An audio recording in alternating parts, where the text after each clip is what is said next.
Maitasunarekin 2005ko udaran sortu zen. Iritsi zan momentuan, Mikel Muñoz eta Lander Rijalbak sartu zitzaizkigun gogoak gure sentimenduak azaleratzeko, eta erabaki genuen musika proiektu bat egitea.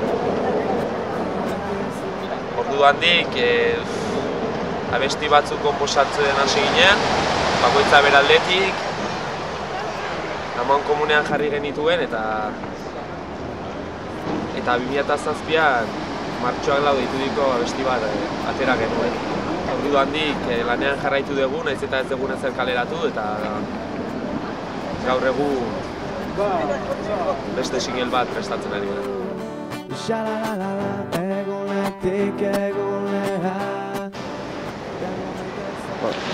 Martxoak lau jaio zen Landeren etxean, elkartu ginen batean.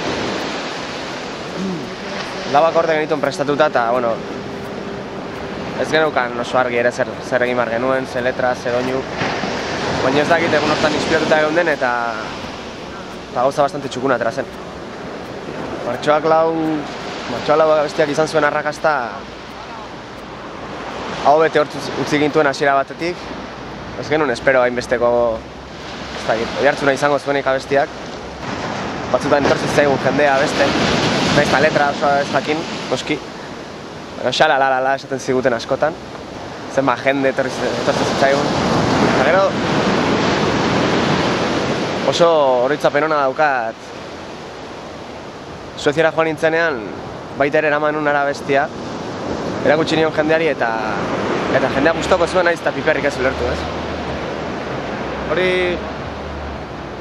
Maitasunarekin baten bilakaeran segurazki gordeko dugu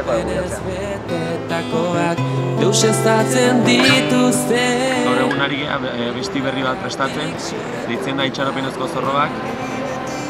Eta nahiz eta hasiera batean ez duen zerikusirik Martxoak laurekin, azken finean proiektuaren hildo beretik doa bestia, ez? Azken finean sentimenduak azaleratzea eta sentimenduen ekspresioa.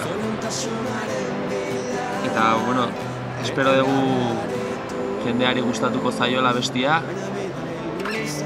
Gaur egun ni atzerrira noa hilabetetarako eta bueno, bestia hau da aterako dugun maketa baten aurrerapena.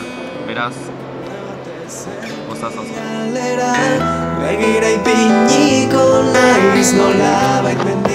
Izan ditugun kolaborazioak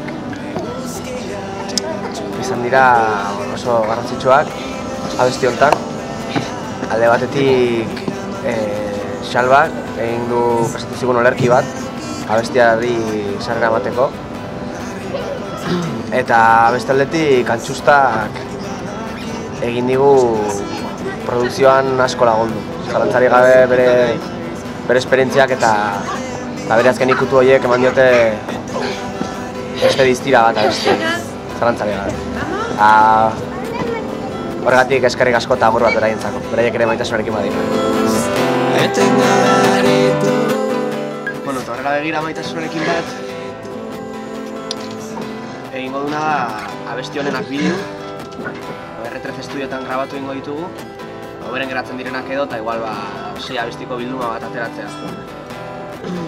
Pentsatu behar dugu oraindik gauza asko oraindik oso iranda dago dena, baina abestiak baditugu. Nik uste abestiak abesti oso batzuk baditugula ja. Eta gainera nik uste potentea direla. Izango dutela harrera ona.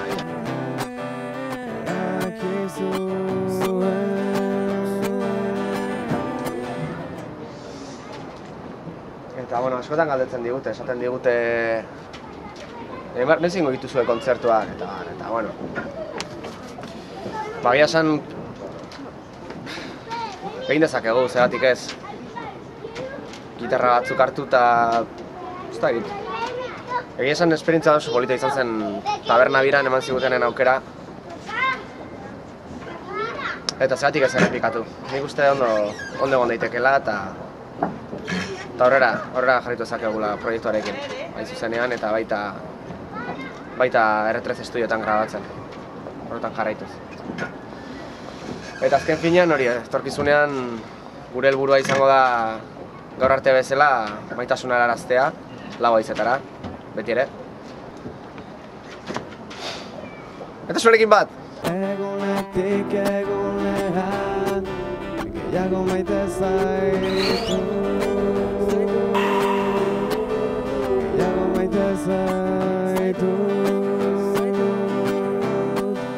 Gehiago maite zaitu.